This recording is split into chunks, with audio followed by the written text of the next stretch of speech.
What's going on, everybody? It's Big T with GreenWallSt.com, back with another YouTube video. I know it's been a little bit. I went through a bit of a health scare. Well, I was scared. It wasn't really like an actual health scare. Nothing that serious was wrong, but I thought it was. I went on Google and was looking at like WebMD for like 2 weeks. I don't even really want to talk about what it was or what I thought it was, because I don't think you really want to hear about it either. So back to regularly scheduled programming, answering trading questions. The first few videos I've uploaded to this channel have been mainly focused on that sort of content and clearing up a lot of the early questions that people have whenever they're just getting started with their trading. And I figured the best way to do that was just actually have you send me a bunch of questions. So that's what I did. I posted on Twitter, I posted on the community page on the YouTube channel asking for some questions. So we're gonna go through and answer those right now.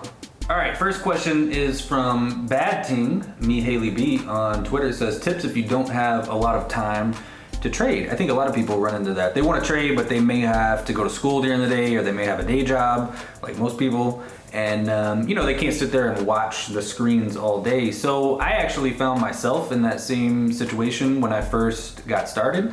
You know, I first started, and for those of you who can think back, you know, I stopped uploading YouTube videos. I stopped doing a lot of stuff for a long time, and that's mainly because I was focused on day trading and like intraday trading and staring at charts all day long. So day trading is something I would recommend for someone who does have the time to wake up before the market, because if you really want an edge and you really want to compete with the rest of the people out there, you're going to need to be up in the pre-market. You need to see the action, you need to be studying the charts, you need to really see every tick, you need to learn to read tape in level 2, like all sorts of stuff. If you don't have that much time, that's why later on in my trading career I started to switch over to more of a swing trading style, because I still wanted to do like gaming videos on YouTube. I still wanted to stream and do content and all these things. So I would say taking a longer term approach, whether it be through swing trading, position trading, even just, you know, choosing your own stocks to invest in, I think that's probably a better approach than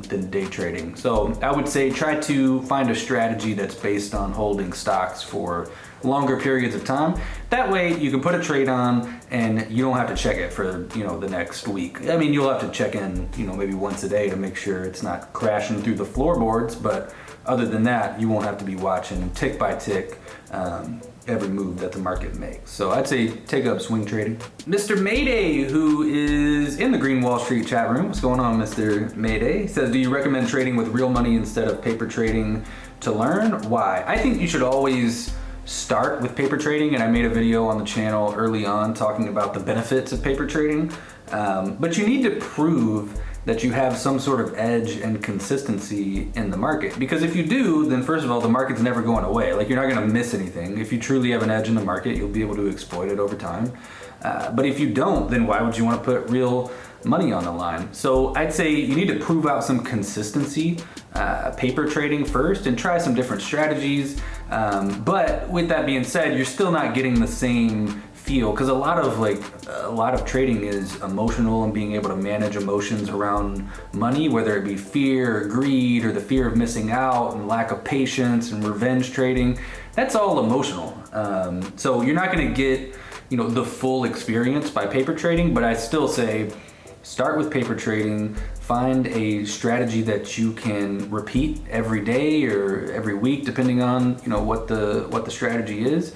And once you do that, then you can start with small size, using real money in the market. Make sure, okay, I wasn't just getting lucky, you know, paper trading in a simulator or whatever.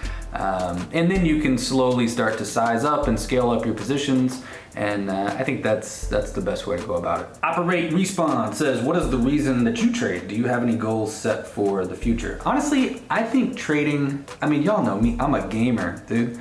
I love games. I've always played games, and there are so many striking similarities to trading stocks as there is to video games. I thought somebody was breaking in my house. It's truly the greatest video game in the world. I love it. And if you can kind of eliminate the, again, emotional aspect of it and the money part of it, and just focus on being good at the game, focusing on your entries and exits and coming to the market every day and competing, because that's what you're doing, it's a ton of fun, bro. Like, people used to ask me all the time when I stopped playing COD, like, do you miss competing?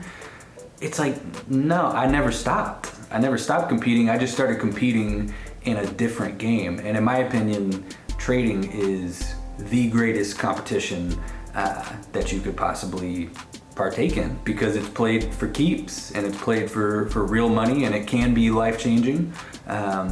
You know, if you're good enough at the game. So I love it because I truly love the process of trading. And of course, the money's great. Like, if you didn't make money in trading, then nobody would probably do it. So I love it because I love the game, man. I love the competition, and I love, you know, trading in my underwear if I want to. Some days I dress up because it makes me feel like I make better decisions. Like, I'll be sitting right here and I'll put on a collared shirt and my slacks and nice shoe. I got the Cole Haans in the closet. I throw them on. And then other days, if I want to wear a hoodie and some sweatpants, I do that. So I, you know, have always just liked working for myself and not really having to answer to a whole lot of people. So it's a combination of things, the reason why I trade. But at the end of the day, it's because it's fun. It's a lot of fun. Wowza on Twitter says, how long did it take you to learn the basics of stock trading, and how did you learn? I would say you never truly, like, the market is always adapting. You never truly get it. And the moment that you think you do just have it down and you're the best, you get smoked. It never fails. So I always try to stay humble in my approach to the markets, and no matter how much information I've retained and how many thousands of trades I've placed, I try to, you know, go into each day and each trade with an open mind. So I'd say I still learn things all the time, but you know, it's gonna take years. Like, it probably took me a solid 2.5 to 3 years to really just experiment with different strategies and make the mistakes. Because y'all can listen to me on YouTube all you want. Talk about, you know, I posted a video, top 5 beginner mistakes in the market, or top 3, I forget what it was. You can listen to that all day, but until you really get in there and make the mistake yourself, it's not gonna resonate with you. I used to be under the impression, for even myself, like, I would listen to people and I'd listen to what they say, and my thought was, if I can just avoid those mistakes that they're talking about, then I won't have to make them myself. But it's really, like, it doesn't work that way, because it's not ingrained in your head until it happens to you. And maybe that's just me, but sometimes I need to see for myself. So I had to get in there and just experiment. Like, my entry into the market was jumping in, you know, feet first, head first, whatever, and just start making mistakes and start doing it and start, you know, taking the reps, taking the swings. So yeah, I'd say it's gonna take you months at minimum, years for most people, to really learn all of the ins and outs and nuances of trading, and trading in different market environments when there's high volatility, low volatility. There's lots of different, you know, there's lots of different types of markets that happen all the time. So it takes years just to experience those.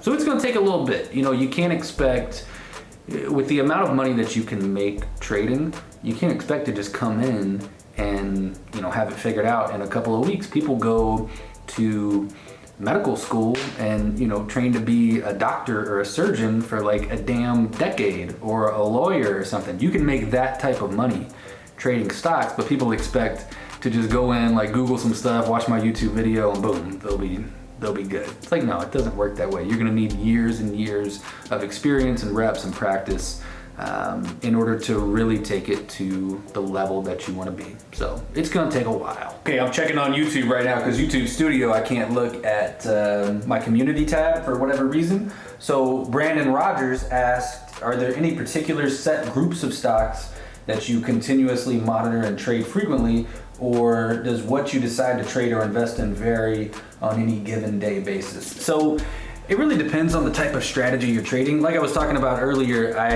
you know, kind of shifted away from day trading to more of a swing trading approach while I was still in the Optic House, and, you know, I had a lot of things to do.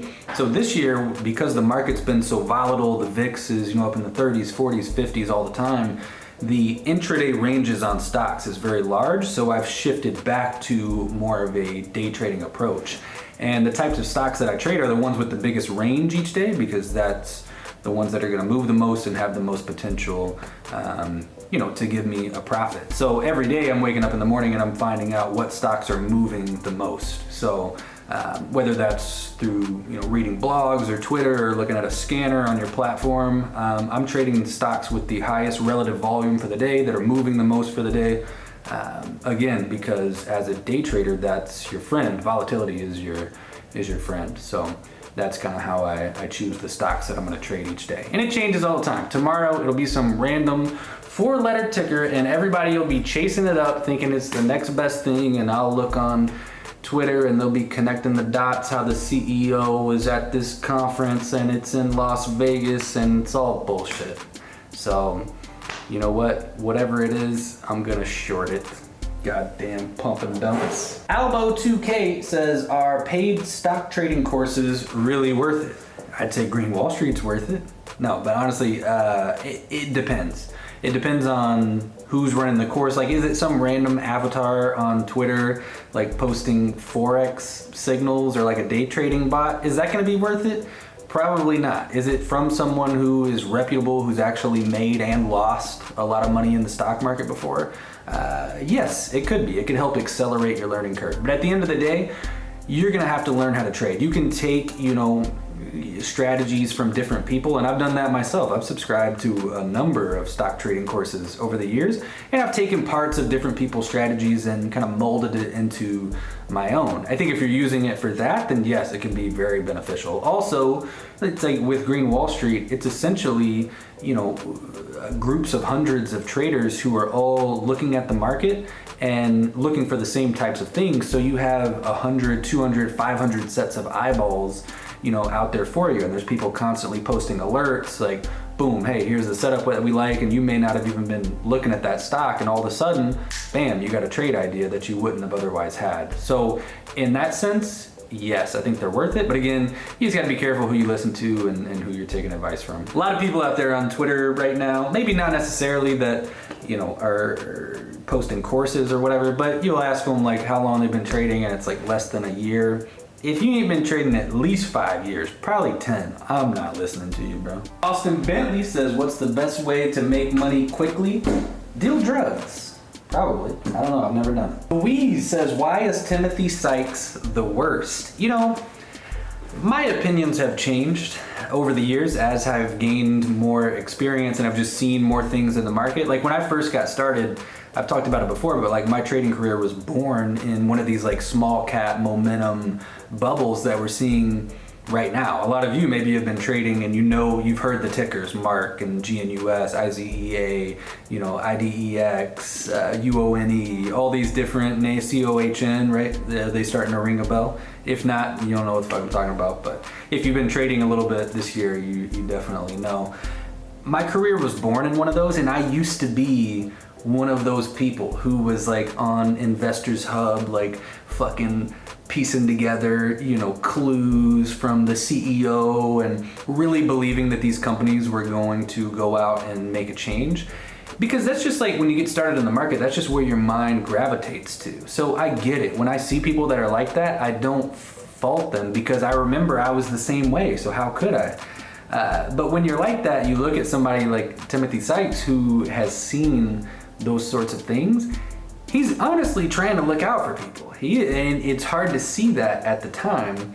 But a lot of people are gonna learn, and they're gonna learn the hard way. There's a lot of people making a lot of money going long these stocks, but the problem is they don't know when to sell, right? Because they truly believe, in the companies and the PRs that they're putting out and all this different, it's all bullshit. 99.9% of it is bullshit. And whenever you're a true believer, you look at somebody like that and you think they're the enemy, when in reality they're not. They're just trying to, share their experiences with you. And I'm going through a lot of the same things now. A lot of people are asking me like, should I go long this random small cap stock that's up 300% today? It's like, no, there's so much dump risk and offerings and the whole thing's a fucking scam anyway. Like, it's just, there are trading opportunities both long and short, but there's just, there's a lot of froth in the market right now. And I think people like Tim Sykes, they're trying to, again, share their experiences and what they know is inevitable. Like he knows, I know,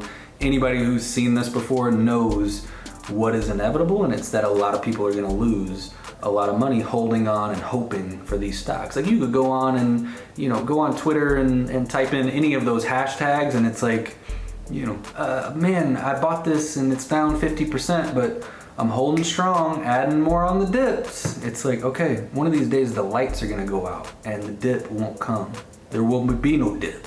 The dip is a crater, and in the crater, everybody dies.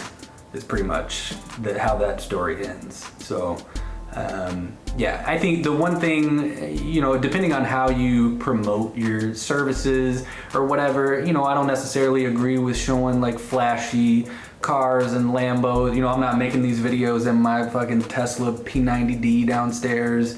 I don't agree with that, because it provides and it kind of shows off a lifestyle that's not realistic. Like, can you trade well and really compete with some of the best people in the world while you're sitting, you know, with shitty Wi-Fi next to a pole and like the sun is glaring on your screen? Like, no, you best believe I'm gonna be up at like 6:30 a.m. on my triple monitor setup with like high speed fucking internet getting locates before you're even awake.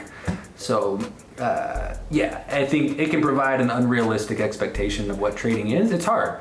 It's a grind. It's day in, day out. So if anything, that's probably my only gripe with somebody like a Timothy Sykes, but he's a smart dude and he's a really good marketer, and you know, it is what it is. Like I said, he's at the end of the day probably just trying to look out for a lot of people who are new, and he tells it like it is. So I ain't got no problem with that. All right, I think that's gonna do it for the questions here today. I might do another Q&A soon, so if you have some more questions, be sure to drop them in the comments. Thank you all for tuning in to this video, and I will catch you all in the next one. Peace out, everybody.